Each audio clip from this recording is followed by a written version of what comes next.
नमस्कार दोस्तों, MS Hindi academy में आपका हार्दिक स्वागत है। और आज हम सितंबर माह की द्वितीय साप्ताहिक सामयिकी को डिस्कस करने वाले हैं। ये इस महीने की जो साप्ताहिक करंट अफेयर की वीडियो है उसका पार्ट 2 है। उससे पहले आपके साथ एक विचार मैं साझा करना चाहता हूँ जो आपको ऊर्जा देगा।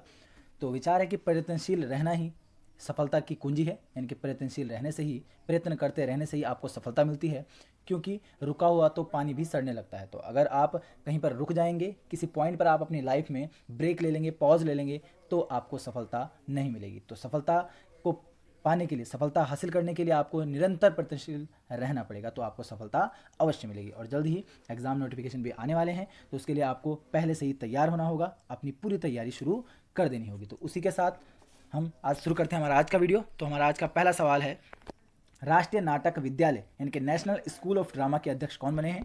तो हाल ही में एक्टर परेश रावल को राष्ट्रीय नाटक विद्यालय नेशनल स्कूल ऑफ ड्रामा का अध्यक्ष यानी कि चेयरमैन बनाया गया है।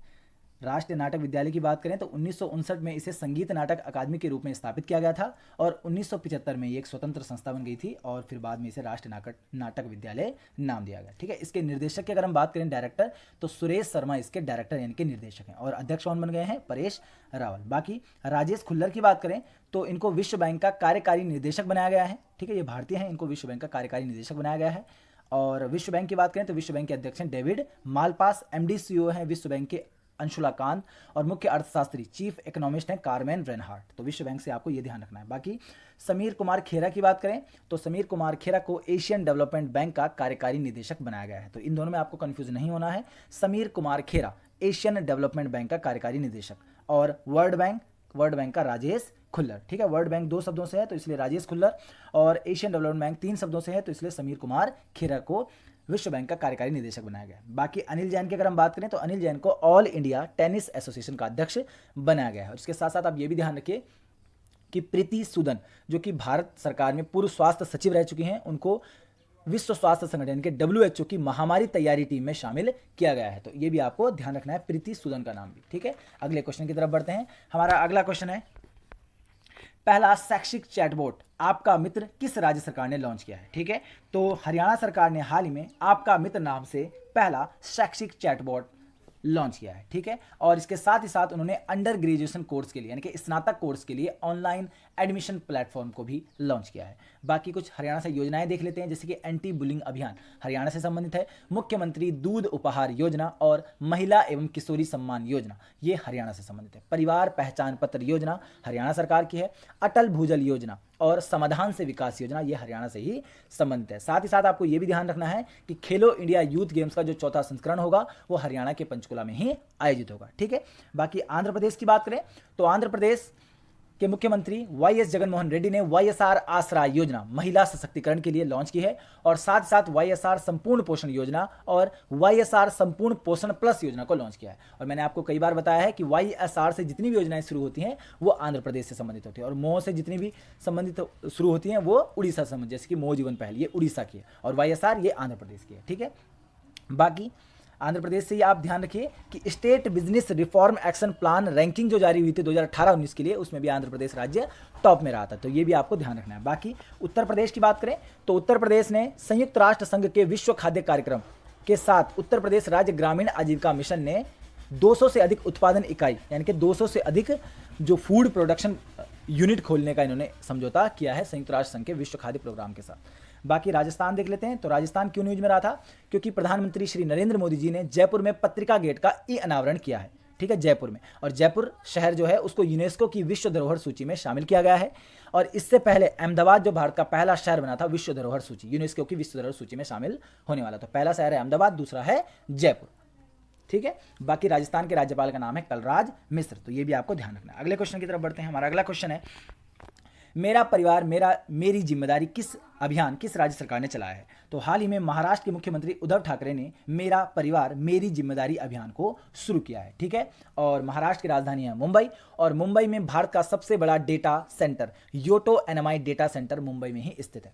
साथ ही साथ कुछ योजनाओं की बात कर लें जिनकी वजह से अभी महाराष्ट्र न्यूज में रहा था। तो महारोजगार पोर्टल महाराष्ट्र सरकार ने शुरू किया था, जंबो कोविड देखभाल केंद्र, मुफ्त स्वास्थ्य बीमा प्रदान करने वाला पहला राज्य भी महाराष्ट्र बना था, आपातकाल में जेल गए लोगों को पेंशन पर रोक इन्होंने लगा दी है, ठीक है। और प्रोजेक्ट प्लेटन है, यह महाराष्ट्र से संबंधित है। Health service on your door step नामक अभियान को भी महाराष्ट्र सरकार ने शुरू किया था। कुछ राष्ट्रीय पार्कों की बात करें जो कि महाराष्ट्र में स्थित हैं और परीक्षा की दृष्टि से महत्वपूर्ण है, जैसे कि चंदोली राष्ट्रीय पार्क और आपका गुगामल राष्ट्रीय पार्क हो गया, संजय गांधी राष्ट्रीय पार्क हो गया, नवेगांव राष्ट्रीय पार्क हो गया और पेंच राष्ट्रीय पार्क। ये पेंच राष्ट्रीय पार्क और संजय गांधी राष्ट्रीय पार्क बहुत ज़्यादा एग्जाम में पूछे जाते हैं, तो आपको ये ध्यान रखना है। संजय गांधी राष्ट्रीय पार्क और पेंच राष्ट्रीय पार्क ये महाराष्ट्र में ही है, ठीक है। बाकी मेघालय की बात करें तो मेघालय में सबसे बड़ा सुअर मिशन लॉन्च किया गया है। कहां पर? मेघालय में, तो इसलिए ये न्यूज में रहा था। और पश्चिम बंगाल की बात करें तो पश्चिम बंगाल ने सबोज साथी ऑनलाइन 3.0 प्रोजेक्ट के लिए world summit on the information society पुरस्कार जीता है। किसने? पश्चिम बंगाल ने world summit on the information society पुरस्कार जीत लिया है सबोजा साथी ऑनलाइन 3.0 प्रोजेक्ट के लिए, ठीक है। बाकी उत्तराखंड की बात करते हैं तो उत्तराखंड सरकार ने संस्कृत ग्राम विकसित करने का निर्णय लिया, यानी कि राज्य के सभी जो जितने भी जिले हैं उनमें संस्कृत ग्राम विकसित करने का निर्णय लिया है उत्तराखंड सरकार ने। और राष्ट्र बांस मिशन जो लॉन्च किया गया है उसमें 9 राज्यों के साथ उत्तराखंड को भी शामिल किया गया है, इसलिए ये न्यूज में रहा था, ठीक है। अगले क्वेश्चन की तरफ बढ़ते हैं। हमारा अगला क्वेश्चन है, विश्व सौर प्रौद्योगिकी के पहले ऑनलाइन सम्मेलन को किसने लॉन्च किया है? तो भारतीय प्रधानमंत्री माननीय श्री नरेंद्र मोदी जी ने 8 सितंबर को ऑनलाइन विश्व सौर प्रौद्योगिकी के पहले सम्मेलन को लॉन्च किया है। और आज यानी कि 17 सितंबर को माननीय प्रधानमंत्री जी का जन्मदिवस है, तो मैं उनको एमएस हिंदी एकेडमी की पूरी टीम की ओर से बहुत बहुत बधाई देता हूं। मैं उनके उज्जवल भविष्य की कामना करता हूं और उनके अच्छे स्वास्थ्य की कामना करता हूं, ठीक है। बाकी बिहार में प्रधानमंत्री श्री नरेंद्र मोदी जी ने मत्स्य संपदा योजना और ई गोपाला ऐप को भी लॉन्च किया है। साथ ही साथ बिहार में 900 करोड़ के पेट्रोलियम प्रोजेक्ट और 541 करोड़ के 7 नए शहरी प्रोजेक्ट को भी इन्होंने लॉन्च किया है। हरदीप सिंह पुरी की बात करें तो ये शहरी एवं आवास मामलों व नागरिक उड्डयन मंत्री हैं। इन्होंने climate smart city assessment framework 2.0 एवं स्ट्रीट फॉर पीपल चैलेंज को लॉन्च किया है, ठीक है। मनसुख मंडाविया की बात करें तो ये केंद्रीय पोत परिवहन मंत्री हैं, जिन्होंने नई दिल्ली से वीडियो कॉन्फ्रेंसिंग के माध्यम से सरोद पोर्ट्स और सरोद की फुल फॉर्म है society for affordable redressal of dispute ports, यानी कि विवादों के किफायती समाधान के लिए समिति को इन्होंने लॉन्च किया, मनसुख मंडाविया ने। बाकी नरेंद्र सिंह तोमर ये कृषि मंत्री हैं और इन्होंने 100 लाख हेक्टेयर क्षेत्र में 5 सालों के अंदर सिंचाई सुविधा का लक्ष्य की घोषणा हाल ही में की है, तो इसलिए ये न्यूज में रहे थे। अगले क्वेश्चन की तरफ बढ़ते हैं। हमारा अगला क्वेश्चन है, नई शिक्षा नीति 2020 को लागू करने वाला पहला राज्य कौन बन गया है? तो हाल ही में हिमाचल प्रदेश जो है नई शिक्षा नीति 2020 को लागू करने वाला पहला राज्य बन गया है, ठीक है। हिमाचल प्रदेश से आप ध्यान रखिए कि 100% एलपीजी कनेक्शन देने वाला पहला राज्य भी हिमाचल प्रदेश ही बना था। और मुख्यमंत्री शहरी रोजगार गारंटी योजना 120 दिनों के लिए, ये भी हिमाचल प्रदेश से संबंधित है। बाकी हिमाचल प्रदेश का नादौन पुलिस स्टेशन देश का सर्वश्रेष्ठ पुलिस स्टेशन 2019 के लिए चुना गया है, इसको भी आपने ध्यान रखना है। राष्ट्रीय पार्क की बात करें तो पिनवैली राष्ट्रीय उद्यान और ग्रेट हिमालयन राष्ट्रीय उद्यान, ये दोनों ही हिमाचल प्रदेश से संबंधित है और बार बार परीक्षा में पूछे जाते हैं। तमिलनाडु की बात कर लेते हैं। तमिलनाडु की मेघदातु परियोजना जो कि कावेरी नदी पर है और ये विवादों में है, इसलिए ये न्यूज में रही थी और आपसे एग्जाम में पूछा जा सकता है। मेघदातु परियोजना तमिलनाडु से संबंधित है, कावेरी नदी पर। मध्य प्रदेश की बात करें तो दीनदयाल अंत्योदय रसोई योजना को मध्य प्रदेश सरकार ने पुनः शुरू कर दिया है, तो इसलिए ये न्यूज में रहा था। बाकी उड़ीसा की बात करें तो गरिमा सामाजिक सुरक्षा योजना सफाई कर्मचारियों के लिए ये लॉन्च की गई है, गरिमा सामाजिक सुरक्षा योजना। और साथ ही साथ सरकारी भूमि की सुरक्षा के लिए स्पेस टेक्नोलॉजी और आर्टिफिशियल इंटेलिजेंसी का उपयोग करने वाला पहला राज्य भी उड़ीसा ही बना है, तो ये भी आपको ध्यान रखना है। अगले क्वेश्चन की तरफ बढ़ते हैं। हमारा अगला क्वेश्चन है, संयुक्त राष्ट्र संघ के आर्थिक और सामाजिक परिषद के कमीशन ऑफ वुमेन स्टेटस के सदस्य कौन बने हैं? तो उपयुक्त दोनों यानी कि भारत और अफगानिस्तान संयुक्त राष्ट्र संघ के आर्थिक और सामाजिक परिषद के कमीशन ऑफ वुमेन स्टेटस के सदस्य बन गए हैं। भारत और अफगानिस्तान की बात करें तो इनके बीच में एक रेखा है, 1896 में निर्धारित डुरंड रेखा जो है अफगानिस्तान एवं भारत के जो पाक ऑक्युपाइड कश्मीर है, पाक अधिकृत जो कश्मीर है, उसको अलग करती है। और रेखाओं की बात हुई है तो भारत और पाकिस्तान के बीच अगर हम बात करें तो 17 अगस्त 1947 को रेड क्लिफ रेखा भारत और पाकिस्तान के बीच में खींची गई थी। और भारत और चीन तो मैकमोहन रेखा जो है भारत और चीन को अलग करती है और ये 1914 में शिमला समझौते के तहत ये खींची गई थी। मैकमोहन रेखा 5 राज्यों से होकर 5 राज्यों को छूती है और जो रेड क्लिफ रेखा है वो 4 राज्यों को छूती है, तो ये भी आपको ध्यान रखना है। अगले क्वेश्चन की तरफ बढ़ते हैं। हमारा अगला क्वेश्चन है, अंतर्राष्ट्रीय लोकतंत्र दिवस कब मनाया जाता है? तो प्रतिवर्ष 15 सितंबर को अंतर्राष्ट्रीय लोकतंत्र दिवस मनाया जाता है और 2008 में पहली बार यह दिवस मनाया गया था। किसके द्वारा मनाया जाता है? संयुक्त राष्ट्र संघ के द्वारा मनाया जाता है। 2008 में इसकी शुरुआत हुई थी, 15 सितंबर को मनाया जाता है। साथ ही साथ 15 सितंबर को राष्ट्रीय अभियंता दिवस सर विश्वेश्वरैया की जयंती के दिवस पर मनाया जाता है, ठीक है। और सर विश्वेश्वरैया को आधुनिक मैसूर का जनक भी कहा जाता है। 1955 में इन्हें भारत रत्न पुरस्कार भी मिला था, तो ये भी आपको ध्यान रखना है, ठीक है। बाकी 11 सितंबर की बात करें तो 11 सितंबर को राष्ट्रीय वन शहीद दिवस मनाया जाता है। 16 सितंबर की बात करें तो 16 सितंबर को अंतर्राष्ट्रीय ओजोन परत संरक्षण दिवस मनाया जाता है। और 12 सितंबर को 2 दिवस मनाए जाते हैं। पहला है विश्व प्राथमिक चिकित्सा दिवस यानी कि वर्ल्ड फर्स्ट एड डे, और दूसरा है International Day of South South by United Nations, यानी कि यूनाइटेड नेशंस के द्वारा International Day of South South, ये भी 12 सितंबर को मनाया जाता है, ठीक है। अगले क्वेश्चन की तरफ बढ़ते हैं। हमारा अगला क्वेश्चन है end of an era India exit Tibet पुस्तक को किसने लिखा है? तो हाल ही में क्लाउड अर्पी ने, ये अर्पित नहीं है, क्लाउड अर्पी ने end of an era India exit Tibet पुस्तक को लिखा है, ठीक है। बाकी करण जौहर ने भी एक किताब लिखी थी जिसका नाम था the big thought of little love, और ये बच्चों के लिए उनकी किताब थी, the big thought of little love. चैनिंग Tatum की बात करें तो ये एक हॉलीवुड एक्टर हैं और इन्होंने द वन एंड ओनली स्पार्केला नाम से एक किताब को हाल ही में लिखा था। अगले क्वेश्चन की तरफ बढ़ते हैं। हमारा अगला क्वेश्चन है देश का पहला भांग चिकित्सा प्रोजेक्ट किस राज्य में स्थापित किया जाएगा? तो जम्मू कश्मीर जो कि एक केंद्र शासित प्रदेश है उसमें पहला भांग चिकित्सा प्रोजेक्ट स्थापित किया जाएगा। जम्मू कश्मीर कुछ वजह से न्यूज में रहा था, जैसे कि उत्तर भारत का पहला बायोटेक औद्योगिक पार्क ये भी जम्मू कश्मीर के कठुआ में स्थापित किया जाएगा। राज्य के सभी निवासियों के लिए उपराज्यपाल ने यूनिवर्सल हेल्थ इंश्योरेंस योजना को भी लॉन्च किया है। Online Arun Jaitley memorial sport complex का शिलान्यास भी उपराज्यपाल मनोज सिन्हा ने किया है। और बैकयार्ड हॉर्टिकल्चर प्रोग्राम को भी जम्मू कश्मीर में ही लॉन्च किया गया, तो इस वजह से ये जम्मू कश्मीर जो है न्यूज में रहा था। कर्नाटक की बात करें तो कर्नाटक के सीएम बीएस येदियुरप्पा ने देश की पहली इंटीग्रेटेड एयर एम्बुलेंस यानी कि वायु आपातकालीन सेवा को शुरू किया है। किसने? बीएस येदियुरप्पा ने, कर्नाटक सरकार। बाकी असम की बात करें तो असम में बच्चों के लिए द यंग माइंड्स नामक अखबार प्रकाशित किया गया था। और असम अभी न्यूज में रहा था, तो असम से हम देख लेते हैं गिबॉन वन्यजीव अभयारण्य, ये असम में ही स्थित है। बाकी असम में लोकसभा की 14 सीटें हैं और यहाँ के राज्यपाल जो है उनका नाम है जगदीश मुखी, तो ये आपको ध्यान रखना है। गुजरात की अगर हम बात करें तो department of promotion of industry and internal trade यानी DPIIT की state on support of ecosystem ranking 2019 में गुजरात जो है प्रथम स्थान पर रहा है, ठीक है। इस रैंकिंग में गुजरात प्रथम स्थान पर रहा है, इसलिए आपको ये ध्यान रखना है। अगले क्वेश्चन की तरफ बढ़ते हैं। हमारा अगला क्वेश्चन है वर्ष 2019 के लिए इंदिरा गांधी शांति पुरस्कार से किसे सम्मानित किया गया है? तो सर डेविड एटनबरो को 2019 के लिए इंदिरा गांधी शांति पुरस्कार से सम्मानित किया गया है। और इस पुरस्कार की शुरुआत हुई थी 1986 में, और 1986 से प्रत्येक वर्ष इंदिरा गांधी मेमोरियल ट्रस्ट के द्वारा इसे दिया जाता है और इसमें 25 लाख रुपए की इनामी राशि दी जाती है। पहली बार ये जो पुरस्कार था 1986 में पार्लियामेंटेरियन फॉर ग्लोबल एक्शन नाम के एक गैर लाभकारी संगठन को दिया गया था। बाकी हरिवंश नारायण सिंह की बात करें तो ये फिर से एक बार राज्यसभा के उपसभापति बन गए हैं, ठीक है। हरिवंश नारायण सिंह राज्यसभा के उपसभापति। आदित्य पुरी की बात करें तो ये HDFC बैंक के MD/CEO हैं और इनको euro money life time achievement award से सम्मानित किया गया है। और चैतन्य तम्हाने की बात करें तो चैतन्य तम्हाने को वेनिस फिल्म फेस्टिवल 2020 में बेस्ट स्क्रीन प्ले अवार्ड मिला है और ये अवार्ड इनको इनकी फिल्म द डिसिपल के लिए दिया गया है, तो इसलिए ये न्यूज में रहे थे। अगले क्वेश्चन की तरफ बढ़ते हैं। अगला क्वेश्चन है आर्थिक स्वतंत्रता सूचकांक में भारत की रैंक क्या रही है?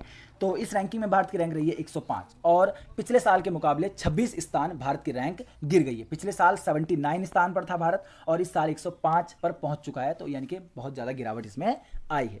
टॉप पर कौन रहा है? तो टॉप पर रहा है न्यूजीलैंड, और ये किसके द्वारा जारी की गई है? तो कनाडा के फ्रेशर संस्थान की ये रिपोर्ट है। इकोनॉमिक फ्रीडम इंडेक्स आर्थिक स्वतंत्रता सूचकांक, भारत की रैंक 105 रही है। बाकी वैश्विक नवाचार सूचकांक जो जारी हुआ था हाल ही में, उसमें भारत पहली बार टॉप 50 में रहा था, 48वें नंबर पर रहा था भारत, ठीक है। और उस पर टॉप पर कौन रहा था? स्विट्जरलैंड वैश्विक नवाचार सूचकांक में टॉप पर रहा था, भारत रहा था 48वें नंबर पर। अगले क्वेश्चन की तरफ बढ़ते हैं। हमारा अगला क्वेश्चन है सिग्नेचर वीजा डेबिट कार्ड को किस बैंक ने लॉन्च किया है? तो हाल ही में बैंक ऑफ इंडिया ने सिग्नेचर वीजा डेबिट कार्ड को लॉन्च किया है, ठीक है। बैंक ऑफ इंडिया की बात करें तो इसकी स्थापना हुई थी 1906 में और 1969 में इसको राष्ट्रीयकृत यानी कि नेशनलाइज कर दिया गया था। इसकी टैगलाइन की बात करें तो रिलेशनशिप बियॉन्ड बैंकिंग, ये इसकी टैगलाइन है और इसके MD/CEO हैं अतनु कुमार दास।